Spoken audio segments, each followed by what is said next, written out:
আসসালামু আলাইকুম সুপ্রিয় শিক্ষার্থীবৃন্দ এবং যারা আমার অনলাইন ক্লাস দেখছেন সবাইকে ঢাকা কলেজ অনলাইন ক্লাসে স্বাগতম। আমি মুসাম্মদ আয়েশা আক্তার, সহকারী অধ্যাপক, অর্থনীতি বিভাগ, ঢাকা কলেজ, ঢাকা।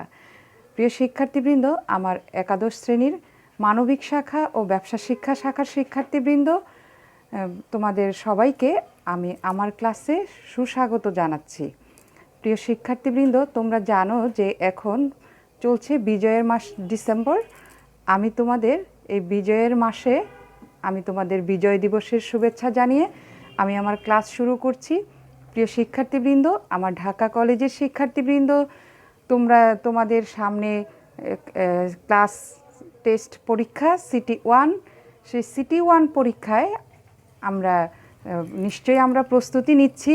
আমাদের ক্লাসগুলো যেগুলো অনলাইনে আছে তার ভিত্তিতেই তোমরা পড়াশোনা করবে এবং আমি যে গত বুধবারে বলেছিলাম যে তোমরা গত ক্লাস পর্যন্ত যা পড়ানো হয়েছে তার উপর ভিত্তি করে প্রিপারেশন নিবে এবং সিলেবাস হচ্ছে অধ্যায় 1 এবং অধ্যায় 3-এর গত ক্লাস পর্যন্ত যা পড়িয়েছি সে পর্যন্ত। প্রিয় শিক্ষার্থীবৃন্দ, চলো আমরা আমাদের ক্লাসে যাই। আমি আজকে পড়াবো তোমাদের অর্থনীতি প্রথম পত্র, যার বিষয় কোড 109। আমি পড়াবো অধ্যায় 3। অধ্যায় 3-এর শিরোনাম হচ্ছে উৎপাদন, উৎপাদন ব্যয় ও আয়, এবং আজকের বিষয়বস্তু হচ্ছে বিভিন্ন ধরনের উৎপাদন বিধি। এটি আমরা গত ক্লাস থেকেই পড়া শুরু করেছি। গত ক্লাসে আমরা পড়েছিলাম উৎপাদন বিধি, যে 3টি বিধি আছে। একটি হলো ক্রমহ্রাসমান উৎপাদন বিধি, ক্রমবর্ধমান উৎপাদন বিধি এবং সমানুপাতিক উৎপাদন বিধি। প্রিয় শিক্ষার্থীবৃন্দ, আমরা আজকের ক্লাসে পড়ব এই 3টি উৎপাদন বিধির মধ্যে গত ক্লাসে পড়েছি আমরা ক্রমবর্ধমান প্রান্তিক উৎপাদন বিধি, আর আজকের ক্লাসে আমরা পড়ব ক্রমহ্রাসমান প্রান্তিক উৎপাদন বিধি। প্রিয় শিক্ষার্থীবৃন্দ, আমরা তাহলে আজকের বিষয়বস্তুর অধীনে আমরা আমাদের পাঠ্যসূচি জেনে নিলাম। চলো আমরা আমাদের পাঠ্যসূচির অধীনে আমাদের বিষয়বস্তুর অধীনে আমাদের পাঠ্যসূচি কি আমরা সেটি জানি। প্রথমেই আমাদের পাঠ্যসূচির শুরুতে রয়েছে ক্রমহ্রাসমান প্রান্তিক উৎপাদন বিধির ধারণা ব্যাখ্যা। তারপরে আমরা পড়ব যে এই বিধিটি কোন কোন ক্ষেত্রে প্রযোজ্য। তারপরে আমরা দেখব যে আজকে যে ক্লাস করব সেই ক্লাসের উপর ভিত্তি করে আমাদের সৃজনশীল প্রশ্ন কেমন হতে পারে তার একটি নমুনা কোশ্চেন। প্রিয় শিক্ষার্থীবৃন্দ, চলো আমরা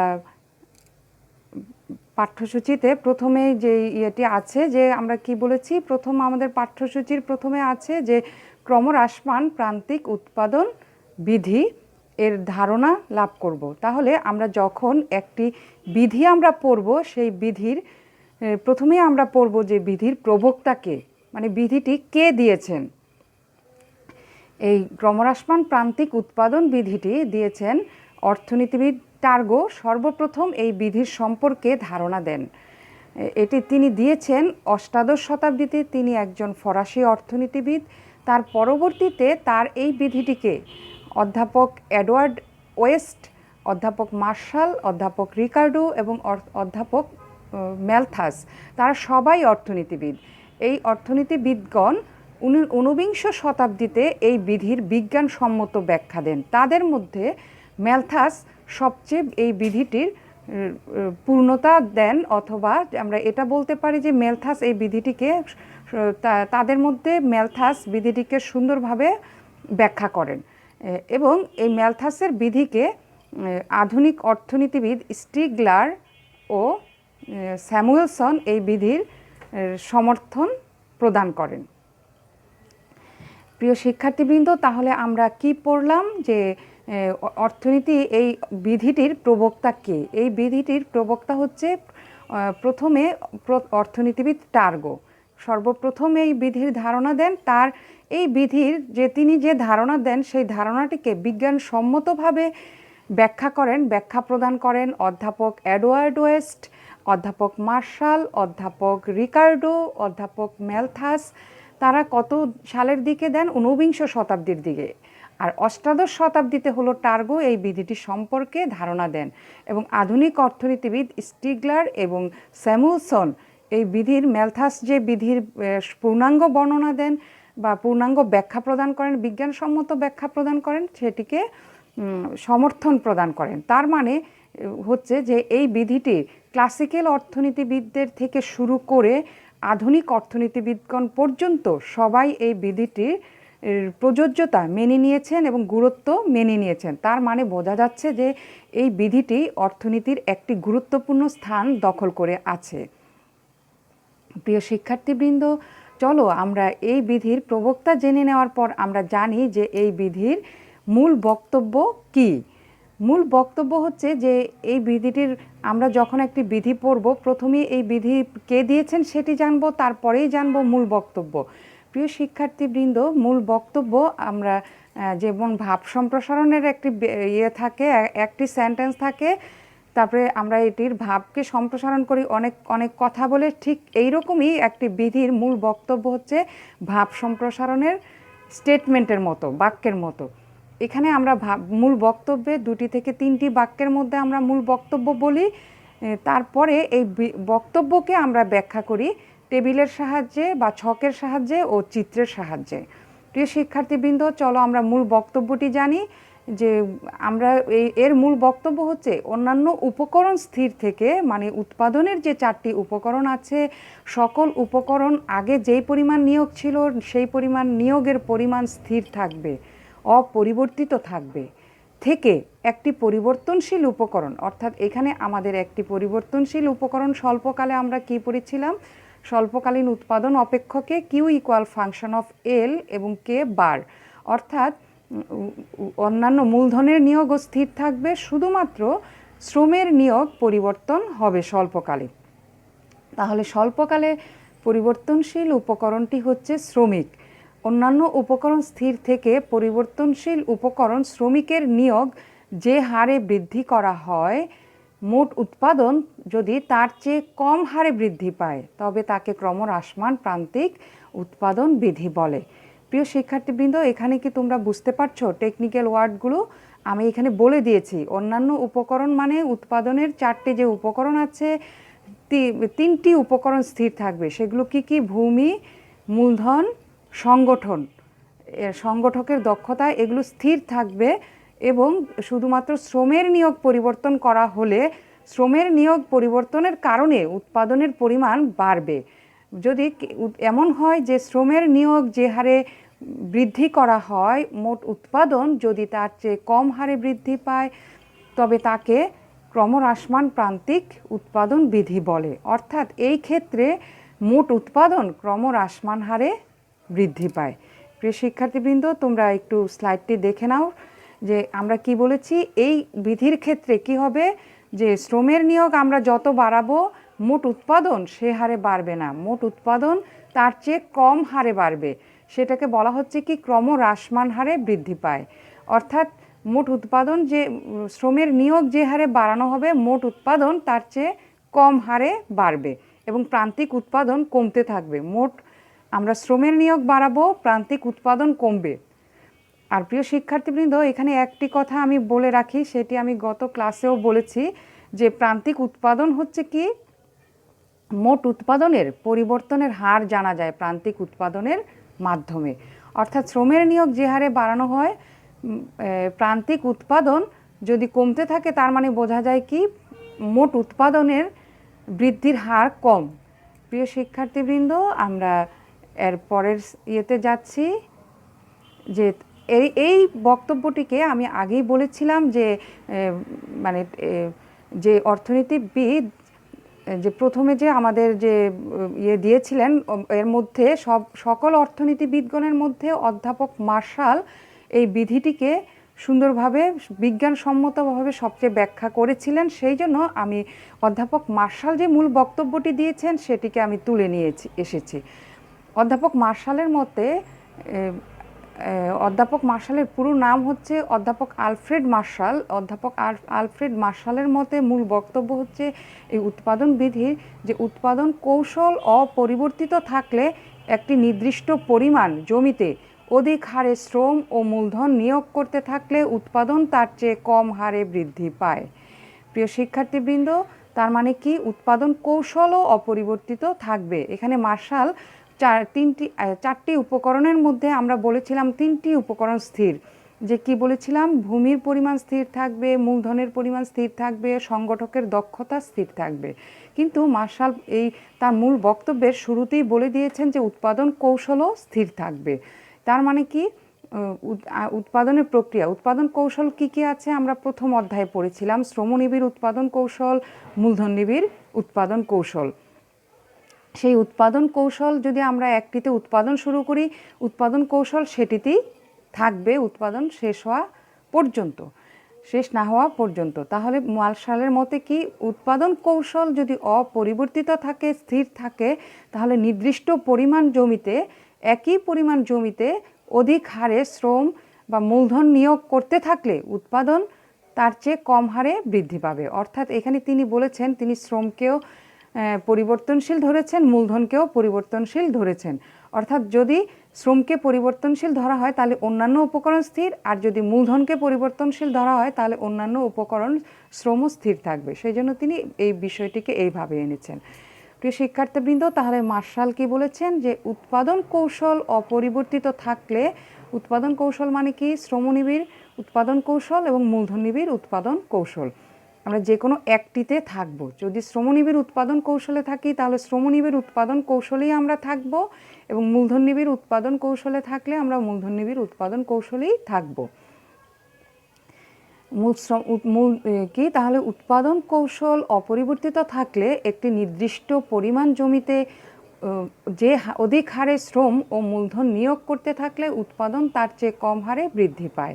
অর্থাৎ তার এই বক্তব্যটি আমরা একটু আগে যেই বক্তব্যটি দিয়েছিলাম তারই অনুরূপ একটি বক্তব্য, যা মানে যে হারে শ্রমিক একটি নির্দিষ্ট জমিতে একটি নির্দিষ্ট উৎপাদন কৌশলে নির্দিষ্ট সময়ে যে হারে শ্রম বা মূলধন নিয়োগ করতে থাকবো আমরা, উৎপাদন তার চেয়ে কম হারে বৃদ্ধি পাবে। প্রিয় শিক্ষার্থীবৃন্দ, আমি তারপরে যাচ্ছি যে এই বিধির অনুমিতি। আমরা প্রথমে এই বিধির কি পড়েছি হলো মূল প্রবক্তা পড়েছি, পরে পড়লাম মূল বক্তব্য। মূল বক্তব্যের পরে আমি আসছি হলো অনুমিতি, মানে এই বিধিটিতে কি কি শর্ত ধরা হয়েছে, যে কি কি শর্ত সাপেক্ষে আমরা এই বিধিটিকে ব্যাখ্যা করা হয়েছে সেটি। প্রিয় শিক্ষার্থীবৃন্দ, এখানে অনুমিতি হচ্ছে কি, মানে শর্ত, যে কি কি শর্তের অধীনে এই বিধির মূল বক্তব্য সত্য হবে। সেই সত্য অনুযায়ী অনুমিতিতে বলা হয়েছে যে এটি আমরা দেখতে পাচ্ছি যে এখানে স্বল্পকালীন উৎপাদন অপেক্ষককে বিবেচনা করা হয়েছে। স্বল্পকালীন উৎপাদন অপেক্ষকে কি থাকে, যে কিউ ইকুয়াল ফাংশন অফ এল, অর্থাৎ একটিমাত্র পরিবর্তনশীল চলক হিসেবে ধরা হয়েছে কি, শ্রমকে। এবং তোমরা দেখো যে প্রিয় শিক্ষার্থীবৃন্দ, আমার হাতের বাম পাশে আমি একটি স্থির চিত্রে তোমাদেরকে দেখিয়েছি একটি জমিতে অনেক শ্রমিক কাজ করছেন। তার মানে কি এখানে উৎপাদন কৌশল হচ্ছে শ্রমনিবিড় উৎপাদন কৌশল, এবং নির্দিষ্ট পরিমাণ জমিতে যে শ্রমের নিয়োগ পরিবর্তনশীল ধরা হয়েছে, এবং শ্রমের নিয়োগ বাড়ানো হলে যে মোট উৎপাদন যে মানে তার চেয়ে কম হারে বাড়বে। অর্থাৎ প্রান্তিক উৎপাদন, শ্রমের নিয়োগ যত বাড়াবো প্রান্তিক উৎপাদন কমতে থাকবে। প্রিয় শিক্ষার্থীবৃন্দ, এখানে তাহলে আমরা এই অনুমিতিগুলোর মধ্যে আমরা কি কি পাই? প্রথমেই হলো স্বল্পকালীন সময় প্রযোজ্য, অর্থাৎ যে সময়ে শুধুমাত্র শ্রমের নিয়োগ পরিবর্তন করা যায়। তারপরে আমরা বলছি যে স্বল্পকালীন উৎপাদন অপেক্ষক এখানে প্রযোজ্য, যে স্বল্পকালের উৎপাদন অপেক্ষকে কি, শ্রমের নিয়োগ পরিবর্তনশীল, অন্যান্য উপকরণ স্থির থাকবে।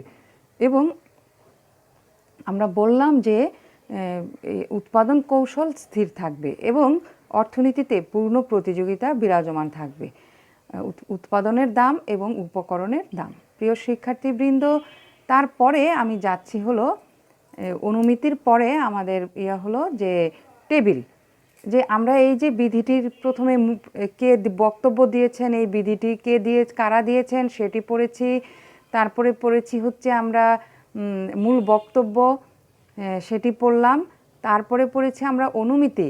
এইগুলোর সাপেক্ষে আমরা মূল বক্তব্য আমরা এখন ব্যাখ্যা করব। মূল বক্তব্যকে আমরা দুইভাবে ব্যাখ্যা করতে পারি। একটি হচ্ছে টেবিলের সাহায্যে বা ছকের সাহায্যে, আরেকটি হচ্ছে চিত্রের সাহায্যে। প্রিয় শিক্ষার্থীবৃন্দ, তোমরা যেহেতু সৃজনশীল পরীক্ষার্থী, সৃজনশীল পরীক্ষা তোমরা দিবে প্রশ্নে, সেই জন্য তোমাদের পরীক্ষায় তোমাদের উদ্দীপকে ছক দেয়া থাকবে, তখন তোমাদের চিত্রকে দিতে হবে অথবা চিত্র থেকে তোমরা ছকে যাবে। অতএব দুই ধরনের ব্যাখ্যাই তোমাদের জানতে হবে। প্রিয় শিক্ষার্থীবৃন্দ, আমি এখানে টেবিলে দেখিয়েছি যে টেবিলের শিরোনাম হচ্ছে LDMR। আমি এটিকে সংক্ষেপে লিখেছি। এর মানে হচ্ছে law of diminishing marginal return, অর্থাৎ LDMR। এই ক্রমহ্রাসমান প্রান্তিক উৎপাদন বিধিকে আমরা টেবিলের সাহায্যে দেখাচ্ছি। যে এখানে আমরা দেখতে পাচ্ছি যে জমির পরিমাণ হচ্ছে স্থির আছে, যে 10 একর 10 একর 10 একর 10 একর। এখন জমির পরিমাণ স্থির থেকে যদি শ্রমের নিয়োগ বাড়ানো হয়, যে শ্রমের নিয়োগ 1 একক থেকে 2 একক, 2 একক থেকে 3 একক, 4 একক পর্যন্ত করা হয়েছে, সেই ক্ষেত্রে মোট উৎপাদন দেখানো হয়েছে এই ছকে। যখন শ্রমের নিয়োগ 1 একক, তখন মোট উৎপাদন হচ্ছে 50 একক। শ্রমের নিয়োগ যখন বেড়ে 2 একক হয়েছে, তখন মোট উৎপাদন হচ্ছে 90 একক। 3 একক যখন শ্রমের নিয়োগ, মোট উৎপাদন হচ্ছে 120 একক। শ্রমের নিয়োগ যখন 4 একক, তখন মোট উৎপাদন হচ্ছে 140 একক। এর প্রেক্ষিতে আমরা এই মোট উৎপাদন থেকে প্রান্তিক উৎপাদন আমরা বের করে নিতে পারি। প্রিয় শিক্ষার্থীবৃন্দ, গত ক্লাস পর্যন্ত আমি পরপর 3টি ক্লাসে তোমাদের মোট উৎপাদন থেকে কিভাবে প্রান্তিক উৎপাদন, অর্থাৎ টিপি থেকে কিভাবে এমপি নির্ণয় করা যায় এবং এমপি থেকে কিভাবে টিপি নির্ণয় করা যায় সেটি শিখিয়েছি। তোমরা এই বিষয়টি অবশ্যই খুব ভালোভাবে পড়বে, কারণ এই বিষয় তোমাদের যারা আমার ঢাকা কলেজের শিক্ষার্থীবৃন্দ, তাদের সিটি 1 পরীক্ষায় থাকতে পারে।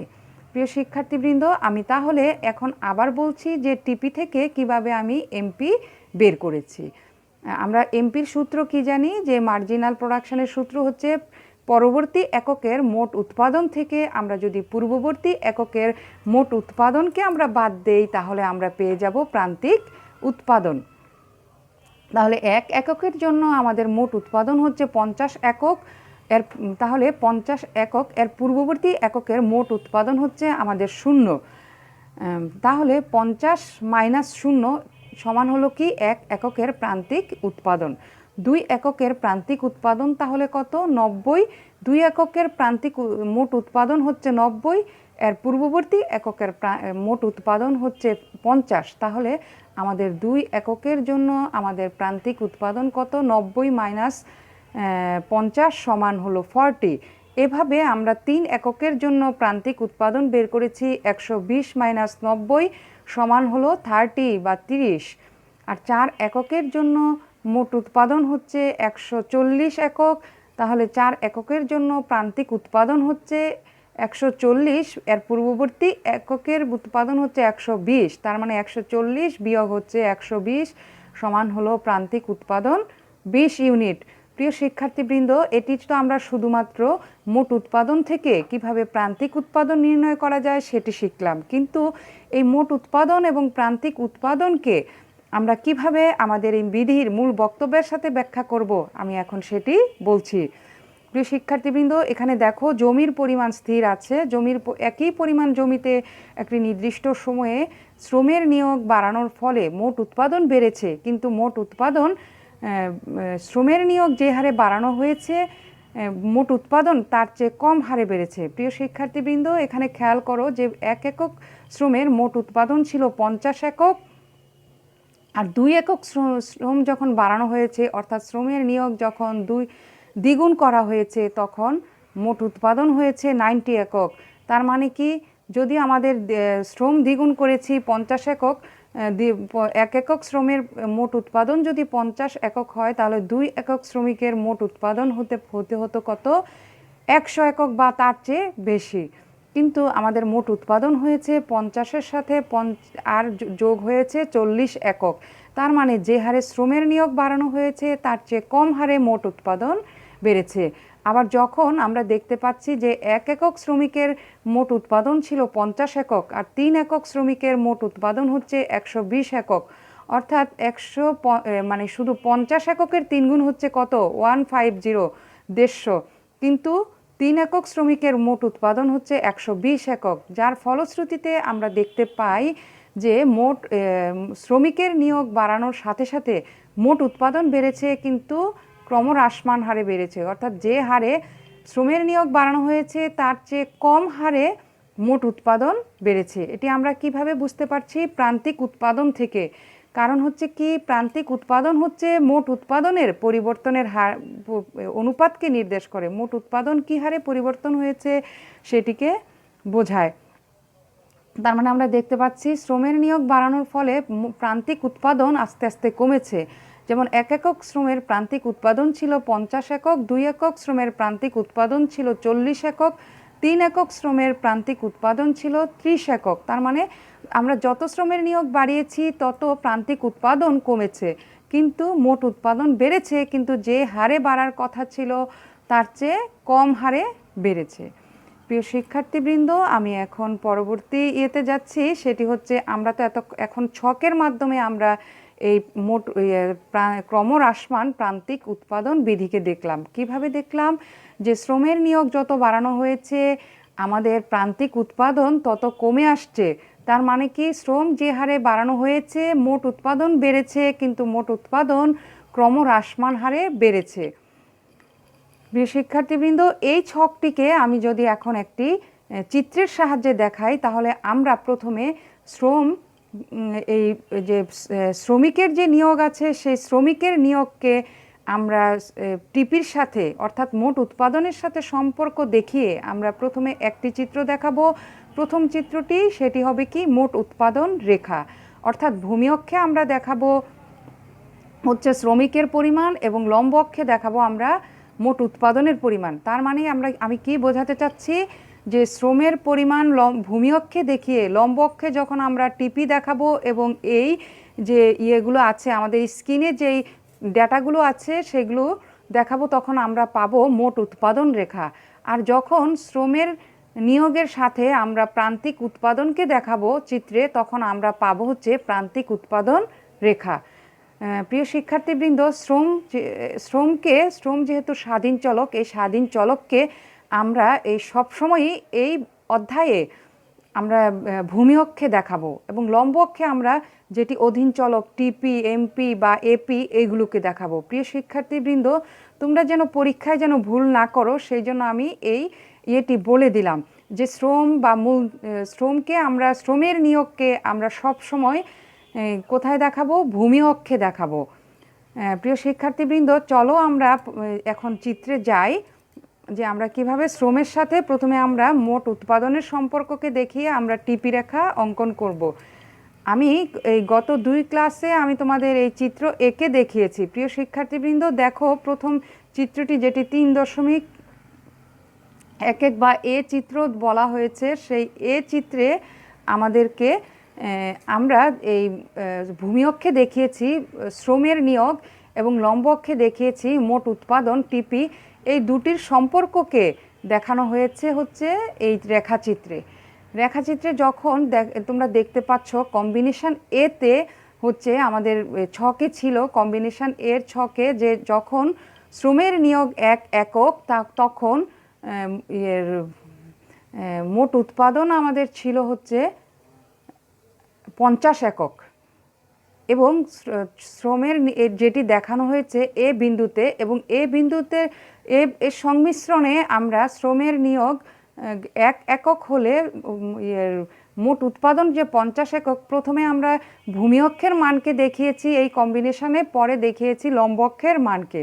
প্রিয় শিক্ষার্থীবৃন্দ, আমি তোমাদের অর্থনীতির 2য় ক্লাসে যখন উৎপাদন সম্ভাবনা রেখা আঁকা শিখিয়েছিলাম, তখন হচ্ছে আমি এই স্থানাঙ্ক নির্ণয় তোমাদেরকে শিখিয়েছিলাম। তখন আমরা কি বলেছিলাম, যে ভূমি অক্ষের মানকে কম্বিনেশন বা সংমিশ্রণের ক্ষেত্রে আমরা যদি কোনো বিন্দুর স্থানাঙ্ক হিসাবে দেখাই কোনো ইয়েকে, তাহলে স্থানাঙ্কের মানে কি আসবে? প্রথমে আসবে ভূমি অক্ষের দূরত্ব বা ভুজের মান, পরে আসবে কোটির মান বা লম্ব অক্ষের মান। সেই জন্য এ কম্বিনেশনে আমরা প্রথমে লেবারের মান 1 লিখেছি এবং মোট উৎপাদন 50 লিখেছি। প্রিয় শিক্ষার্থীবৃন্দ, তারপরে শ্রমের নিয়োগ যখন 2 একক হয় তখন মোট উৎপাদন হচ্ছে 90 একক এবং আমরা এই লম্ব অক্ষে আমরা এর মান আমরা দেখিয়েছি 90 নিয়ে আমরা এই কম্বিনেশনটি দেখিয়েছি বি বিন্দুতে 2 এবং 90। তারপরেও যদি শ্রমের নিয়োগ বাড়ানো হয়, বেড়ে 3 একক হয়, তখন আমাদের মোট উৎপাদন দাঁড়ায় হচ্ছে 120 একক, যেটি আমি সি বিন্দু কম্বিনেশনে দেখিয়েছি। তারপরে শ্রমের নিয়োগ যখন 4 একক হয় তখন মোট উৎপাদন হচ্ছে 140 একক, যেটি আমি ডি বিন্দুতে দেখিয়েছি 4,140 দিয়ে। প্রিয় শিক্ষার্থীবৃন্দ, এই বিন্দুগুলো আমরা যদি এখন যোগ করি, এ বি সি ডি এই 4টি বিন্দু যদি যোগ করি শূন্য বিন্দু থেকে, 0 বিন্দু থেকে, মূল বিন্দু থেকে, তাহলে আমরা যে রেখাটি পাই এটি হচ্ছে মোট উৎপাদন রেখা। তাহলে এখন আমরা যেহেতু মোট উৎপাদন রেখাটি পেয়ে গেলাম, এই মোট উৎপাদন রেখাটি আকৃতি কী সেটি আমরা একটু বিশ্লেষণ করব। যে আমরা কি দেখতে পাই যে শ্রমের নিয়োগ বাড়ানো হয়েছে, মোট উৎপাদন বেড়েছে, এই জন্য রেখাটি টিপি রেখাটি ডান দিকে ঊর্ধ্বগামী হয়েছে। কিন্তু আমরা দেখতে পাচ্ছি যে আমি গত ক্লাসে তোমাদেরকে দেখিয়েছিলাম যে এটি যদি একটি 90 ডিগ্রি আমরা মূল বিন্দুতে যদি 90 ডিগ্রি একটি কোণ আঁকি, তাহলে আমরা দেখতে পাবো যে 45 ডিগ্রি লাইনকে যদি আমরা এখানে আঁকি, তাহলে দেখা যাবে যে 45 ডিগ্রি লাইনের নিচে আছে এই টিপি রেখাটি। তার মানে কি বোঝা যাচ্ছে যে হারে শ্রমের নিয়োগ বাড়ানো হয়েছে তার চেয়ে কম হারে হলো মোট উৎপাদন বেড়েছে। প্রিয় শিক্ষার্থীবৃন্দ, এখন যদি আমরা দ্বিতীয় চিত্রে যদি যাই, যে এখন আমরা সম্পর্ক ব্যাখ্যা করলাম হচ্ছে কিসের, শ্রমিকের নিয়োগ বাড়ানোর সাথে সাথে মোট উৎপাদনের যে বৃদ্ধির যে সম্পর্ক, যে ক্রমহ্রাসমান হারে বাড়ে, সেটির সম্পর্ক আমরা দেখিয়েছি এ চিত্রে। এখন বি চিত্রে যদি আমরা নিচের চিত্রটিতে যদি যাই, তাহলে আমরা এখন কি করব, এই শ্রমের নিয়োগকে আমরা দেখাবো ভূমি অক্ষে এবং লম্ব অক্ষে যদি আমরা প্রান্তিক উৎপাদন বা এমপি দেখাই, তাহলে আমরা পেয়ে যাব প্রান্তিক উৎপাদন এমপি রেখা। প্রিয় শিক্ষার্থীবৃন্দ, এখানে শ্রমের নিয়োগ যখন 1 একক তখন মোট প্রান্তিক উৎপাদন হচ্ছে আমাদের 50 একক। প্রিয় শিক্ষার্থীবৃন্দ, আমি এখন তোমাদেরকে দেখাবো হচ্ছে আমরা যে একটু আগে ছকটি দেখলাম, সেই ছকের মোট শ্রমের নিয়োগের সাথে প্রান্তিক উৎপাদনের সম্পর্ক। আমরা শ্রমের নিয়োগ যখন বাড়ানো হয় তখন প্রান্তিক উৎপাদন কি হয়েছে আমরা ছকে দেখেছি আস্তে আস্তে কমেছে। তাহলে এই যে আমরা যখন শ্রমের নিয়োগ যখন 1 একক তখন প্রান্তিক উৎপাদন ছিল আমাদের 50 একক, যেটি আমরা কম্বিনেশন এ দিয়ে দেখানো হয়েছে। যে শ্রমের নিয়োগ 1 একক তখন প্রান্তিক উৎপাদন হলো 50, এ কম্বিনেশনও দেখানো হয়েছে। তারপরে শ্রমের নিয়োগ যখন বাড়িয়ে 2 একক করা হয় তখন প্রান্তিক উৎপাদন ছিল আমাদের 40 একক, যা বি বিন্দু দিয়ে দেখানো হয়েছে। শ্রমের নিয়োগ যখন বেড়ে 3 একক করা হয় তখন প্রান্তিক উৎপাদন হয়েছে 30 একক, যে 30 একক, যেটি সি বিন্দু দিয়ে দেখানো হয়েছে। শ্রমের নিয়োগ যদি আরও বাড়ানো হয় 4 এককে, তখন প্রান্তিক উৎপাদন আরও কমে আমাদের হয় হচ্ছে 20 একক, যেটি আমি ডি বিন্দু দিয়ে দেখানো হয়েছে। প্রিয় শিক্ষার্থীবৃন্দ, এখানে আমরা এই এ বি সি ডি এই 4 বিন্দুগুলো যদি যোগ করি, তাহলে আমরা পাচ্ছি হলো প্রান্তিক উৎপাদন রেখা। এখন যদি আমরা এই প্রান্তিক উৎপাদন রেখার যদি আমরা বিশ্লেষণ করি, তাহলে আমরা কি দেখতে পাচ্ছি যে এই রেখাটি হলো ডান দিকে নিম্নগামী। কোন দিক থেকে? বাম দিক হতে ডান দিকে নিম্নগামী, এরকম আছে রেখাটি। মানে ডান দিকে আমরা যদি ডান হাত দিয়ে করি তাহলে হলো ডান দিকে নিম্নগামী। এই রেখাটির আকৃতি দিয়ে কি বোঝানো হচ্ছে? ডান দিকে নিম্নগামী রেখাটি দিয়ে বোঝানো হচ্ছে যে শ্রমের নিয়োগ যে মানে বাড়ানো হলে শ্রমের নিয়োগের সাথে প্রান্তিক উৎপাদন হচ্ছে সম্পর্ক হচ্ছে বিপরীত সম্পর্ক, যে শ্রমের নিয়োগ বাড়লে প্রান্তিক উৎপাদন এখানে হ্রাস পেয়েছে, শ্রমের নিয়োগ বাড়ানো হয়েছে আর প্রান্তিক উৎপাদন কমেছে। তার মানে কি, যে শ্রমের নিয়োগের সাথে যে বিপরীত প্রান্তিক উৎপাদনের যে বিপরীত সম্পর্ক, এটি থাকায় রেখাটি কি হয়েছে? ডান দিকে নিম্নগামী হয়েছে। প্রিয় শিক্ষার্থীবৃন্দ, এখানে এই যে ডান দিকে যে নিম্নগামী যে প্রান্তিক উৎপাদন রেখাটি, এর আকৃতি দিয়ে বোঝানো হয়েছে যে মোট উৎপাদন রেখার শ্রমের নিয়োগের বাড়ানোর ফলে মোট উৎপাদনের পরিবর্তনের হার। তার মানে কি, শ্রমের নিয়োগ যে হারে বাড়ানো হয়েছে মোট উৎপাদন তার চেয়ে কম হারে বেড়েছে, সেই জন্য প্রান্তিক উৎপাদন রেখাটি হচ্ছে নিম্নগামী, ডান দিকে নিম্নগামী। প্রিয় শিক্ষার্থীবৃন্দ, তারপরে আমি আমাদের এই চিত্রের ব্যাখ্যার পরে আমি যাচ্ছি হচ্ছে আমাদের পরবর্তী যে এই চিত্রের মাধ্যমে ব্যাখ্যা দেখলাম আমরা, ছকের মাধ্যমেও ব্যাখ্যা দেখলাম প্রান্তিক ক্রমহ্রাসমান প্রান্তিক উৎপাদন বিধির। আমরা এখন যাচ্ছি হচ্ছে এই বিধিটি তাহলে ব্যতিক্রম কি কোথায় কোথায় আছে, মানে এই বিধিটি সীমাবদ্ধতা কি, এই বিধিটির সমালোচনা কি, সেটি যদি আমরা বলি যে এই বিধিটি কার্যকর হয় কোথায়, সেটি আমরা দেখছি যে এই বিধির ব্যতিক্রম হচ্ছে যে এই বিধিটি উৎপাদনের প্রথম পর্যায়ে কার্যকর হয় না। এই বিধিটির উৎপাদনের প্রথম পর্যায়ে আমরা গত ক্লাসে পড়েছিলাম কি, ক্রমবর্ধমান প্রান্তিক উৎপাদন বিধি, উৎপাদনের প্রথম পর্যায়ে ক্রমবর্ধমান প্রান্তিক উৎপাদন বিধি কার্যকর হয়। প্রিয় শিক্ষার্থীবৃন্দ, এটি আমি যে তোমাদেরকে যে মোট উৎপাদন রেখার যে 3টি স্টেজ দেখিয়েছিলাম, প্রথম স্টেজে দেখিয়েছিলাম হচ্ছে IRS increasing return to scale, এবং দ্বিতীয় পর্যায়ে দেখিয়েছিলাম কি DRS decreasing return to scale, এবং তৃতীয় পর্যায়ে আমরা মোট উৎপাদনের রেখার তৃতীয় পর্যায়ে আমরা দেখিয়েছিলাম নেগেটিভ রিটার্ন।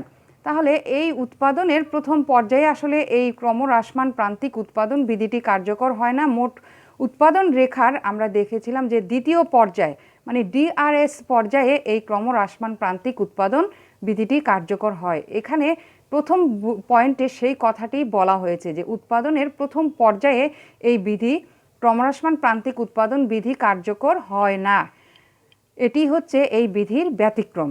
প্রিয় শিক্ষার্থীবৃন্দ, তারপরে চাষের আধুনিকীকরণ, যে এতে যদি আমরা জমি চাষ করি কৃষিক্ষেত্রে, তাহলে কৃষি আমরা যেই উৎপাদন কৌশলে আছি সেই উৎপাদন কৌশল যদি পরিবর্তন হয়ে যায়, অর্থাৎ চাষের ক্ষেত্রে যদি আধুনিকীকরণ হয়, তাহলে উৎপাদনের দ্বিতীয় স্টেজেও এই বিধি কার্যকর হবে না।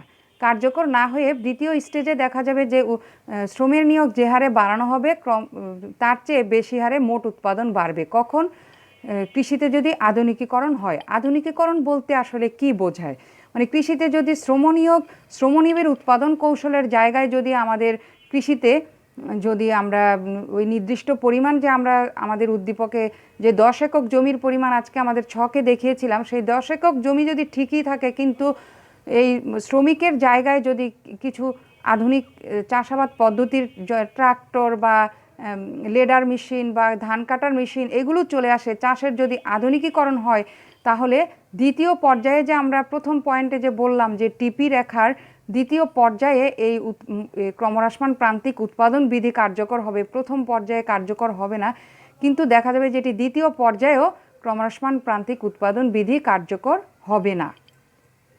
প্রিয় শিক্ষার্থীবৃন্দ, তারপরে আমি আসছি যে যদি কৃষি জমি একই থাকে এবং শ্রমের নিয়োগ একই থাকে, কিন্তু যদি উন্নত সার, বীজ, কীটনাশক ইত্যাদি ব্যবহার করি, তাহলে দেখা যাবে যে তখনও এই বিধি কার্যকর হবে না।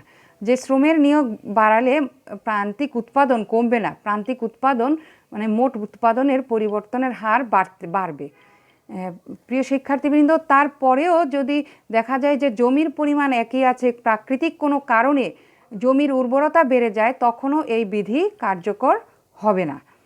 তারপরে যে শ্রমিকের দক্ষতা অসমান, যে শ্রমিক আমরা দেখা গেল যে উৎপাদনের প্রথম পর্যায়ে যে সকল শ্রমিক নিয়োগ হয়েছিল তাদের দক্ষতা এবং দ্বিতীয় পর্যায়ে যে শ্রমিকদের নিয়োগ করা হলো সে শ্রমিকদের দক্ষতা প্রথম পর্যায়ে শ্রমিকদের চেয়ে দ্বিতীয় পর্যায়ে শ্রমিকের দক্ষতা বেশি।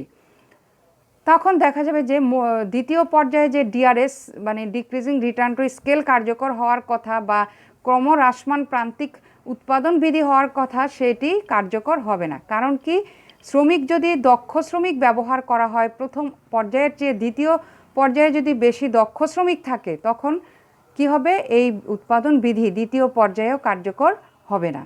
প্রিয় শিক্ষার্থীবৃন্দ, তার মানে আমরা বুঝতে পারলাম যে এই ক্ষেত্রগুলোতে এই বিধি ক্রমহ্রাসমান প্রান্তিক উৎপাদন বিধি কার্যকর হবে না। এটি হচ্ছে এই বিধির ব্যতিক্রম।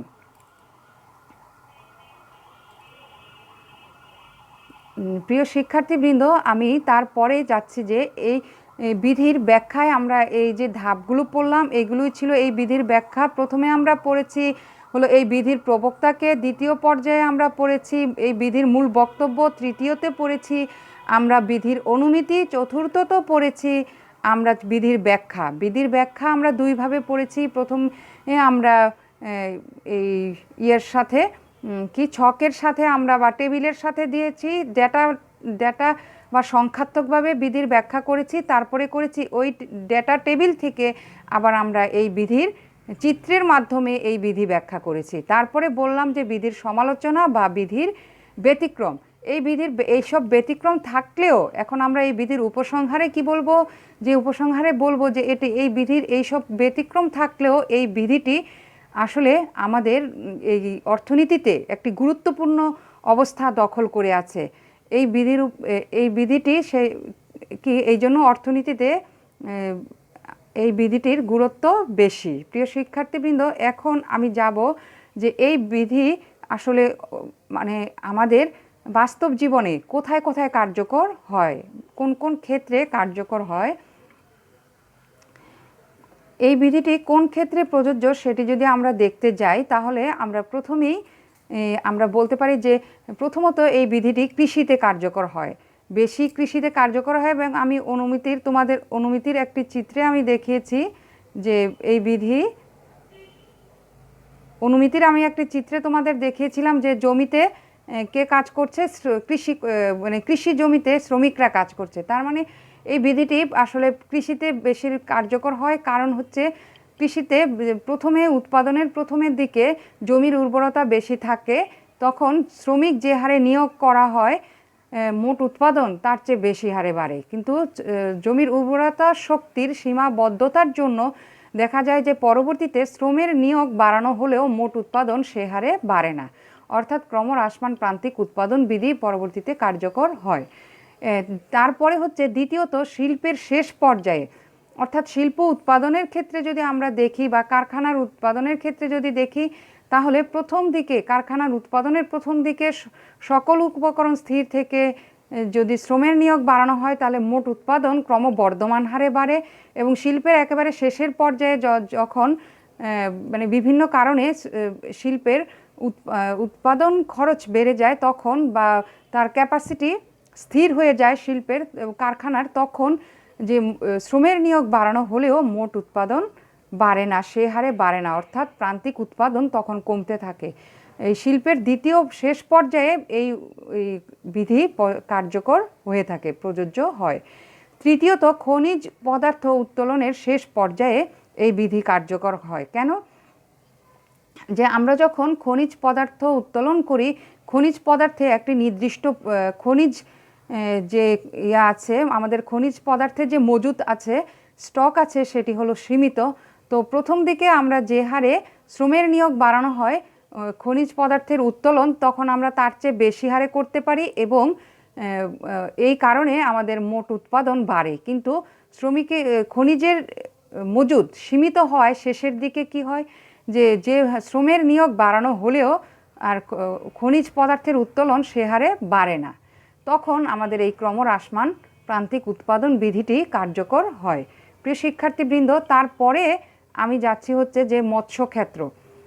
মৎস্যক্ষেত্রেও এই উৎপাদন বিধিটি কার্যকর হয়, কারণ আমরা যখন পুকুরে বা সমুদ্রে বা নদীতে আমরা মাছ ধরি, তখন প্রথম দিকে দেখা যায় যে মাছ যে হারে থাকে তখন শ্রমের নিয়োগ যে হারে বাড়ানো হয় মাছ শিকার তার চেয়ে বেশি হারে বাড়ে।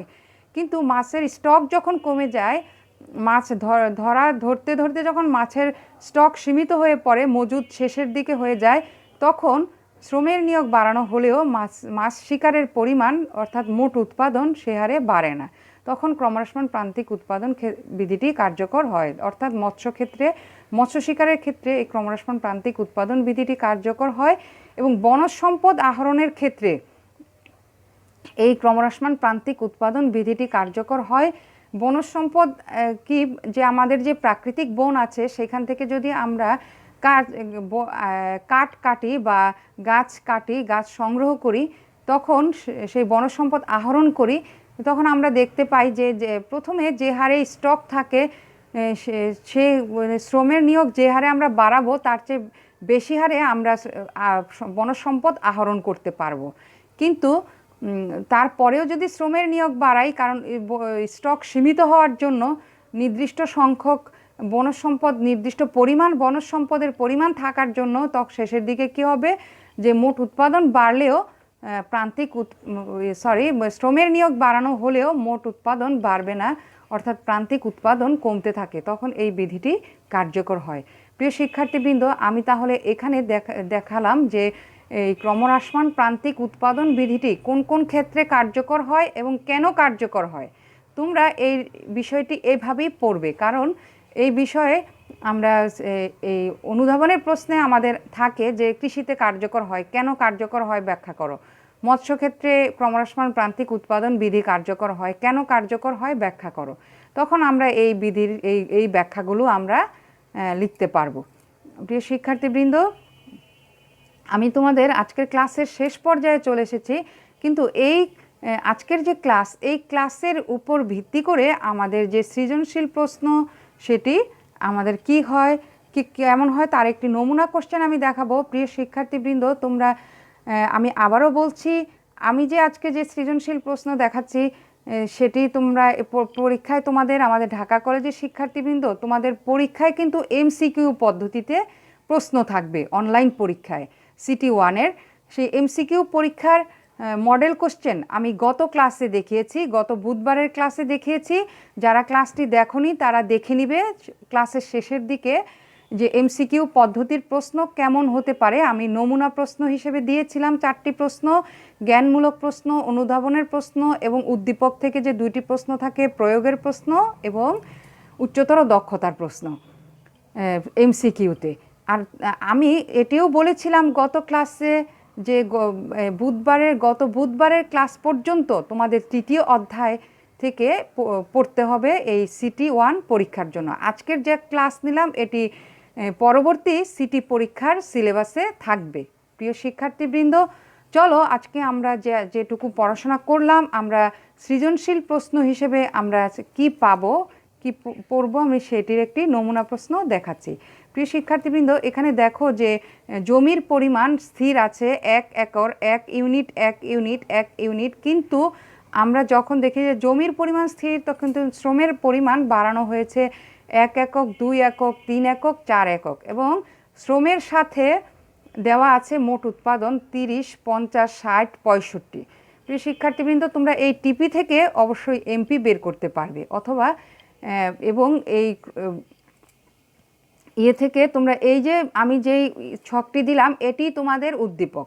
এই উদ্দীপককে ঘিরে আমাদের কি প্রয়োগের প্রশ্ন এবং উচ্চতর দক্ষতার প্রশ্ন থাকে আমাদের সিকিউ প্রশ্নে, এবং অন্য 2টি জ্ঞান প্রশ্ন থাকে। প্রথমটি হচ্ছে জ্ঞানমূলক আর তারপরেটি হচ্ছে অনুধাবন।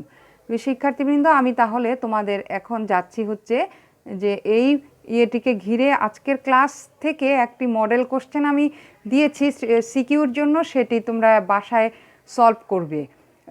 প্রথমে হলো উৎপাদন কাকে বলে, এটি জ্ঞানমূলক প্রশ্ন। এটি আমি আমার ক্লাস লেকচারেও তোমাদের নোট আকারে আমি গুছিয়ে লিখে দিয়েছিলাম, বইয়েও পাবে। তারপরে আছে হলো প্রান্তিক উৎপাদন কখন ঋণাত্মক হয় ব্যাখ্যা করো। যে আমরা দেখি যে মোট উৎপাদন যখন কমে যায় তখন প্রান্তিক উৎপাদন ঋণাত্মক হয়ে পড়ে, কেন হয়ে পড়ে সেই ব্যাখ্যাটি আমি ক্লাসেও বলেছিলাম, সেটি তোমরা আগের ক্লাসে তোমরা দেখবে। যে মোট উৎপাদন যখন শ্রমের নিয়োগ যখন বাড়তে থাকে 3rd স্টেজে, তখন মোট উৎপাদন না বেড়ে মোট উৎপাদন কমতে থাকে, তখন প্রান্তিক উৎপাদন ঋণাত্মক হয়ে পড়ে। কারণ কি, মোট উৎপাদনের পরিবর্তনের হার তখন কি হয়, কমতে থাকে, মানে নেগেটিভ হয়ে যায়। সেই জন্য প্রান্তিক উৎপাদন তখন নেগেটিভ হয়ে যায় বা প্রান্তিক উৎপাদন রেখা মানে মূলবিন্দুর নিচে চলে আসে। প্রিয় শিক্ষার্থীবৃন্দ, তারপরে আমরা যেই উদ্দীপকটি দেখালাম, টেবিলটি দেখালাম, সেই টেবিল থেকে আমাদের বলা হয়েছে প্রয়োগের প্রশ্ন হিসেবে প্রান্তিক উৎপাদন নির্ণয় করো।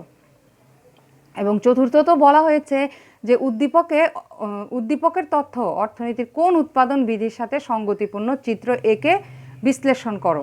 তাহলে আমরা এই যে উদ্দীপক থেকে আমরা যে প্রান্তিক উৎপাদন বের করব, সেই প্রান্তিক উৎপাদনের উপর আমাদের সিদ্ধান্ত নিতে হবে যে এই বিধিটি কোন ধরনের, ক্রমবর্ধমান, ক্রমহ্রাসমান নাকি সমানুপাতিক স্থির উৎপাদন বিধি। এবং এই শ্রমের নিয়োগের সাথে প্রান্তিক উৎপাদন রেখার প্রান্তিক উৎপাদন যে তোমরা বের করবে, সেই প্রান্তিক উৎপাদনের পরিমাণকে ভূমি অক্ষে শ্রম এবং লম্ব অক্ষে প্রান্তিক উৎপাদনের পরিমাণ দেখিয়ে তোমরা একটি রেখাচিত্র আঁকবে। সেই রেখাচিত্র এঁকে তোমরা বলবে যে এটি কোন বিধির সাথে সম্পর্কযুক্ত। কারণ আমরা দেখেছি যে প্রান্তিক উৎপাদন রেখা ঊর্ধ্বগামী হলে সেটি হলো ক্রমবর্ধমান, আর প্রান্তিক উৎপাদন রেখা নিম্নগামী হলে সেটি হলো ক্রমহ্রাসমান প্রান্তিক উৎপাদন বিধি। প্রিয় শিক্ষার্থীবৃন্দ, এই ছিল আমার আজকের ক্লাসের উপস্থাপনা। আমি আবারও তোমাদের কে বলছি, যারা আমার ঢাকা কলেজের শিক্ষার্থীবৃন্দ, তোমরা অনেকেই বই সম্পর্কে এতদিন জানতে চেয়েছিলে যে কোন বই তোমরা পড়বে। তো এই বইয়ের লিস্ট কিন্তু তোমাদের প্রত্যেক গাইড টিচার তোমাদের তোমাদের যে মেসেঞ্জার গ্রুপ খোলা হয়েছে এবং জুম মিটিং হয়েছে, তোমাদের সেই গ্রুপগুলোতে দেওয়া আছে বইয়ের, এবং পরীক্ষার সিলেবাস দেওয়া আছে প্রত্যেক কোর্সের। এবং তোমাদের কোনো তোমরা যে অনলাইন পরীক্ষা দিবে, সেই অনলাইন পরীক্ষায় তোমরা একটি আইডি পাবে এবং পাসওয়ার্ড পাবে। সেই আইডি এবং পাসওয়ার্ড পাওয়ার জন্য যদি অভিভাবকের নাম্বারে যাবে এই আইডি এবং পাসওয়ার্ড, সেটি যদি তোমরা না পাও তাহলে তোমাদের সংশ্লিষ্ট তোমরা যেই গাইড টিচারের অধীনে আছো সেই গাইড টিচারের সাথে যোগাযোগ করবে। এবং এই ক্লাসেও তোমরা আমার অধীনে আমি তোমাদের কারো গাইড টিচার তারা আমার সাথে যোগাযোগ করবে, যারা আমার গ্রুপের আছো তারা। আমার হলো কি ব্যবসা শিক্ষার 91 থেকে রোল 91 থেকে 120 পর্যন্ত এই 30 জন। প্রিয় শিক্ষার্থীবৃন্দ, তোমরা অনলাইন পরীক্ষা নিয়ে একেবারেই ভয় পাবে না, কারণ তোমাদের ডেমো পরীক্ষা হবে, অর্থাৎ একটি ট্রায়াল পরীক্ষা হবে। সেই ট্রায়াল পরীক্ষায় তোমাদের ভয় সংকট সব কিছু দূরে কেটে যাবে। এবং তার সাথে আমরা তো তোমাদের সাথে আছি গাইড টিচার, যে গাইড টিচাররা হচ্ছি তোমাদের কলেজের অভিভাবক। যে তোমরা বাসায় যেমন তোমরা কোনো কিছু না পেলে মা বাবাকে স্মরণ করো, সেরকম কলেজে তোমাদের কোনো সমস্যা হলে সেই সমস্যাটির সমাধান করে দেওয়ার দায়িত্ব আমরা যারা তোমাদের গাইড টিচার হিসেবে আছি। প্রিয় শিক্ষার্থীবৃন্দ, তোমাদের পরীক্ষা সুন্দর হবে এবং ভালোভাবে দিবে। আমি ক্লাসে যেভাবে পড়িয়েছি প্রথম অধ্যায় এবং তৃতীয় অধ্যায় গত ক্লাসের বুধবার লেকচার পর্যন্ত, সেই লেকচারগুলো ভালোভাবে দেখবে। সেই অনুযায়ী পড়াশোনা করলে আশা করি তোমরা পরীক্ষায় ভালো করবে, এটা নিয়ে টেনশনের কিছু নাই। আর প্রথম পরীক্ষা দিয়ে ফেললে তোমাদের জড়তা কেটে যাবে। তোমরা অনেক মেধাবী শিক্ষার্থী, আমরা আশা করছি তোমরা সবাই ভালো করবে। এবং সবার পরীক্ষায় অংশগ্রহণ করা বাধ্যতামূলক, সবাই পরীক্ষায় অংশগ্রহণ করবে। এবং কারো জরুরি কোনো সমস্যা হলে গাইড টিচারের মাধ্যমে সমস্যার সমাধানের চেষ্টা করবে। প্রিয় শিক্ষার্থীবৃন্দ, তাহলে আমি আজকে বিদায় নিব। এতক্ষণ যারা আমার ক্লাসের সাথে ছিলেন এবং আমার প্রিয় শিক্ষার্থীবৃন্দ, আমার ঢাকা কলেজের শিক্ষার্থীবৃন্দ এবং অন্যান্য কলেজের যারা প্রিয় শিক্ষার্থীবৃন্দ, সবাইকে আমি আবারও বিজয় দিবসের শুভেচ্ছা জানিয়ে আমি আমার ক্লাস শেষ করছি। আল্লাহ হাফিজ। আগামী ক্লাসে আবার দেখা হবে।